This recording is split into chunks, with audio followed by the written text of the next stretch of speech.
Seemapuri police के हाथ लगी बड़ी सफलता। 3 शातिर मोबाइल स्नैचर को किया गिरफ्तार। इलाके में होती थी फोन स्नैचिंग की कई वारदातें।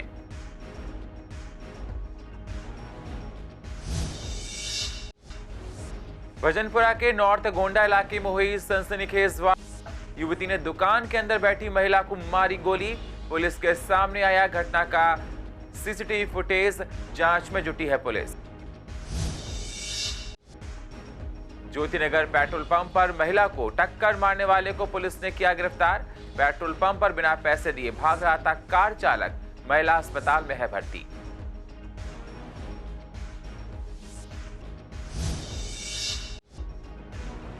एलजी और सीएम के बीच तकरार को लेकर पूर्व दिल्ली के नेताओं ने दी अपनी राय।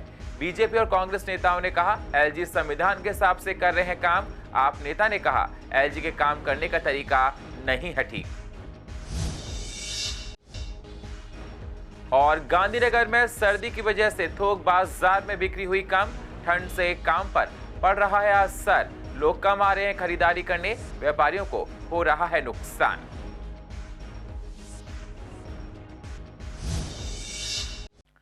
नमस्कार, स्वागत है आप सभी का सीसीएन में। आप देख रहे हैं पूर्वी दिल्ली खास। अब होते हैं रूबरू पूर्वी दिल्ली की अहम खबरों के साथ। शादरा जिला के सीमापुरी पुलिस ने ऐसे 3 शातिर बदमाशों को गिरफ्तार किया है जो मोबाइल स्नैचिंग की घटनाओं को अंजाम दिया करते थे, जो अक्सर इलाके में फोन स्नैचिंग की वारदात को किया करते थे। इन तीनों स्नैचर को पकड़ने के लिए एसएचओ विनय यादव के नेतृत्व में एक टीम का गठन किया गया। इस टीम में एसआई विनीत, रोहित और संदीप शामिल थे। इस मामले की जांच के लिए लगभग 25 से ज्यादा सीसीटीवी कैमरे खंगाले गए, जिसके बाद आरोपियों की पहचान की गई। तीनों आरोपियों को गिरफ्तार कर लिया गया है। पूछताछ के बाद यह सामने आया कि आरोपी राहुल पहले से इलाके का बीसी है। उसके ऊपर पहले भी कई मुकदमे दर्ज हैं। फिलहाल पुलिस अभी 2 और आरोपियों की तलाश में जुटी हुई है। दिल्ली के थाना भजनपुरा इलाके के नॉर्थ गोंडा में एक लड़की ने स्टेशनरी की दुकान के अंदर घुसकर सरेआम ताबड़तोड़ फायरिंग कर दी।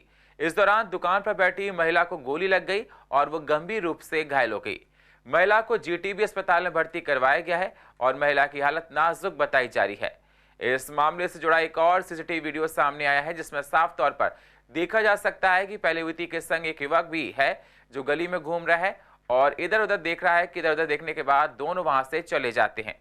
उसके बाद कुछ मिनट बाद युवती वापस लौटती है और दुकान में बैठी महिला पर अंदर घुसकर गोली चला देती है। इसी दौरान महिला घायल हो जाती है और पति मौके से पहुंचता है और युवती से हाथापाई कर उसे पिस्तौल छीनने की कोशिश करने लगता है। इस मामले में घायल के परिजनों का आरोप है कि आरोपी लड़की उनसे 60 लाख रुपए की मांग किया करती थी। जब उन्होंने विरोध किया तो उसने इस वारदात को अंजाम दे डाला। अब पुलिस इस पूरे मामले की छानबीन में जुटी हुई है। आज उसने 5:15 साढ़े 5 बजे दुकान के सामने आई और आने पर उसने कहा, उसने जैसे ही मैं मार्केट से आया आते के साथ ही उसने ताबड़तोड़ मेरी घरवाली पे गोली चला रही थी। वो मैंने उतर के उसको जो है जकड़ लिया। महल्ले वालों ने मेरा साथ दिया और मौके पे ही उसको उससे रिवाल्वर भी और वो भी सब बरामद कर लिया। अच्छा जी, और उसके बाद में ये भी धमकी दे के गई है वो, अगर किसी वजह से बच गई तो मैं आपकी बारी से मतलब फिर मैं तुम्हारे इसे मारने के लिए आऊँगी। पूर्व दिल्ली के ज्योतिनगर से एक चौंका देने वाला मामला सामने आया है, जहां कार में पेट्रोल डलवाने के बाद बिना पैसे दिए भागते वक्त कार चालक ने पेट्रोल पंप पर एक महिला कर्मचारी को जोरदार टक्कर मार दी, जिसके बाद महिला गंभीर रूप से घायल हो गई। ज्योतिनगर थाने में दर्ज एफआईआर के मुताबिक शिवानी और नीतू बीती 3 तारीख को सुबह 10 बजे के आसपास पेट्रोल पंप पर ड्यूटी कर रही थी। शिवानी पेट्रोल भर रही थी और नीतू कैश कलेक्ट कर रही थी। इस दौरान एक नीरज नाम का व्यक्ति अपनी ऑल्टो 800 गाड़ी में 3100 का पेट्रोल डलवाने आया। शिवानी ने पेट्रोल भर दिया, जिसके बाद नीरज धीरे धीरे गाड़ी अपनी आगे बढ़ाने लगा और जब नीतू ने नीरज से पैसे मांगे तो नीरज ने गाड़ी की रफ्तार बढ़ा दी और नीतू को टक्कर मारते हुए वहां से फरार हो गया, जिससे नीतू गंभीर रूप से घायल हो गई। लेकिन मौके पर मौजूद बाकी पेट्रोल पंप कर्मचारियों ने नीरज को रोक लिया और उसे पकड़ लिया। फिलहाल नीतू का अस्पताल में इलाज चल रहा है और पुलिस ने नीरज को गिरफ्तार कर लिया है। एमसीडी को लेकर एलजी और सीएम के बीच तकरार लगातार जारी है। सिविक सेंटर में मेयर चुनाव के दौरान आप और बीजेपी नेताओं में जो हुई झड़प का मामला काफी तूल पकड़ता जा रहा है। सीसीएन की रिपोर्टर ने इस विषय पर पूर्व दिल्ली के बीजेपी, कांग्रेस और आप नेताओं से बात की तो बीजेपी और कांग्रेस नेताओं का कहना है कि दिल्ली के एलजी संविधान के हिसाब से काम कर रहे हैं। वहीं आप नेता ने दिल्ली के एलजी के काम करने पर ऐतराज उठाया है। निगम में चुने जाने के बाद सेवा ना करनी पड़े, सफाई ना करनी पड़े, कर्मचारियों के साथ न्याय ना करना पड़े, जनता की सेवा ना करनी पड़े, इस कारण से फिर नए विवाद का सहारा केजरीवाल सरकार ले रही है। केजरीवाल जी ने जो एलजी साहब से टकराव का रास्ता लिया है उसमें हर जगह पर केजरीवाल खुद गलत हैं, क्योंकि जो एल्डरमैन नियुक्त हुए हैं वो कानून सम्मत हैं। जो शपथ दिलाई जा रही थी पीठासीन अधिकारी द्वारा वो कानून सम्मत है। यदि कहीं पर कानून का उल्लंघन हो रहा है तो कोर्ट कचहरियां खुली हैं, कोर्ट कचहरियों से न्याय मांगिए, लेकिन पार्षदों को शपथ लेकर अपने क्षेत्र में सेवा करने दीजिए। जनता बहुत समय से विकास कार्यों का इंतजार कर रही है। आम आदमी पार्टी के जो जीत के आए काउंसलर्स, उन्होंने बहुत ज्यादा बदतमीजी की है और जो बीजेपी के काउंसलर थे उनके ऊपर हमला किया और उन्होंने फिर आपस में मारपीट की। ये अच्छी बात नहीं है। मैं समझता हूँ ये लोग दिल्ली का भला करने नहीं आए। ये दिल्ली का भला करते तो आपस में इस प्रकार से मारपीट नहीं करते। और एलजी साहब ने जो कुछ भी कर रहे हैं वो कानून के हक के मुताबिक कर रहे हैं। और जो नॉमिनेट मेंबर्स हैं वो शपथ तो ले सकते हैं हाउस के अंदर, लेकिन उनको वोट डालने का हकदार नहीं है, वोटिंग का राइट नहीं है। वो जोन के अंदर वोट डाल सकते हैं। तो मेरा ये कहना है कि इस प्रकार से जो ये शर्मनाक बात हुई है, ये दिल्ली का भला नहीं चाह रहे हैं। मुझे लगता है 5 साल इसी प्रकार से लड़ाई करते रहेंगे। एलजी दिल्ली सरकार को दरकिनार रख के अपनी मर्जी से जो चाहे मनमाने कदम उठा रहे हैं। जो 10 मनोनीत निगम पार्षद के नाम लिए गए हैं वो नाम इस प्रकार से लिए गए हैं कि स्टैंडिंग कमेटी के चुनाव में भारतीय जनता पार्टी को 3 जोन के अंदर फायदा पहुंचाया जाए। उसमें पूरे दिल्ली के सारे 10 जोन के लोग भी नहीं हैं। शपथ दिलाई जाती है तो पहले जो चुने हुए प्रतिनिधि हैं उनको शपथ दिलाई जाएगी या मनोनीत प्रतिनिधियों को शपथ दिलाई जाएगी, इसमें भी एक क्लैरिफिकेशन चाहिए। जनता के सामने ये तीनों मुद्दे मैं रखना चाहता हूं। जनता विचार करके बताए एलजी क्या अपनी मर्जी से चलेगा या वह दिल्ली सरकार के द्वारा दिए गए दिशा निर्देश के हिसाब से काम। खरमास और ठंड की वजह से दिल्ली में कारोबार सिमट कर रह गया है। दिल्ली के थोक बाजारों में ग्राहकों की संख्या तेजी से कम होती हुई दिखाई दे रही है। सर्दी की वजह से ही लोग सिर्फ उठकर बाजार से ही खरीदारी कर रहे हैं। सर्दी में लोग घर से कम निकल रहे हैं। ग्राहक न आने की वजह से गांधीनगर के व्यापारियों को काफी नुकसान हो रहा है, क्योंकि दुकानदारी काफी कम हो रही है, व्यापार काफी ठप होता हुआ दिखाई दे रहा है। तो इसलिए ठंड से भी फर्क है, लेकिन ठंड लेट होने से व्यापार में बहुत नुकसान हो रहा है। बहुत मंदा है। अभी हमारे व्यापारी भाई जो सर्दियों का काम करते हैं उनके लिए एक बहुत गंभीर विषय है और वो गंभीर समय चल रहा है उनके लिए। व्यापारी बहुत परेशानी में है। एक तो ठंड लेट पड़ी है, उससे जो है ना गर्म माल अंदर बहुत भरा हुआ है। पूर्व दिल्ली के शादरा जिला के गांधीनगर पुलिस स्टेशन के अंदर एक प्रोग्राम का आयोजन किया गया, जिसमें पुलिस कर्मियों को सम्मानित किया गया। आपको बता दें 39 पुलिस कर्मियों को अलग अलग विभाग के लिए सम्मानित किया गया। इस कार्यक्रम में डीसीपी आर सत्य सुंदरम भी शामिल हुए। उन्होंने बताया कि हमने पुलिस वालों को सम्मानित किया, जिसमें मेल और फीमेल दोनों ही मौजूद थे। दरअसल 2022 में जिन जिन पुलिसकर्मियों ने अच्छा काम किया है उसी को लेकर पुलिस कर्मियों को सम्मानित किया गया। नया वर्ष शुरू हो गया है। हमने प्लान किए हैं जो पिछले साल 2022 में जितने भी जो हमारा जो कांस्टेबल, हेड कांस्टेबल, एएसआई, सब इंस्पेक्टर्स जिन्होंने अच्छा काम किए हैं उनको अप्रिशिएट करने के लिए, सम्मान करने के लिए हमने एक प्लान किए हैं। उस हिसाब से आज जो हमारा एसएचओ गांधीनगर, इन्होंने एक छोटा सा कार्यक्रम इन्होंने अरेंज किए। इसमें कई तरीके का जो इन्होंने ग्रेड करके इन्होंने अच्छे जो काम किए हैं उनको मनोबल बढ़ाने के लिए इन्होंने सर्टिफिकेट एंड ट्रॉफी इन्होंने आज हमने दिए हैं। इसमें best beat officer, best division officer, best community policing officer, best detective officer, उस हिसाब से जो best CCTNS operator, best investigating officer, male female, complaint disposal में जिन्होंने अच्छा काम किए हैं, मद डिस्पोजल में अच्छा काम किए हैं, ये सबको हमने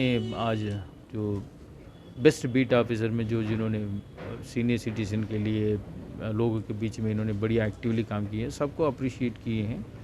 पहले हमने सीमापुरी थाने में भी कर चुके हैं। इसी कार्यक्रम की वजह से जो जितने भी जो ऑफिसर अच्छा काम किए उनको एक सेटिस्फेक्शन, जॉब सेटिस्फेक्शन मिल जाता है। हमेशा याद रखते हैं हमने अच्छा काम किए हैं, इसको आने वाला समय में अच्छा काम करने के लिए ये एक एनकरेजमेंट है। बाकी जो जितने भी बाकी ऑफिसर हैं उनको भी इनसे इंस्पिरेशन लेके अच्छा काम करने के लिए एक this is one of the tool, so इसलिए हमने ये कार्यक्रम। पूर्व दिल्ली के सैनी एन्क्लेव में एक ऐसा कदम उठाया गया है जो हमारे पर्यावरण के लिए बहुत अहम और लाभकारी साबित हो सकता है। सैनी एन्क्लेव में कूड़े से खाद बनाई जा रही है। सभी लोगों ने एक जगह कूड़ा इकट्ठा कर खाद बनानी शुरू कर दी है।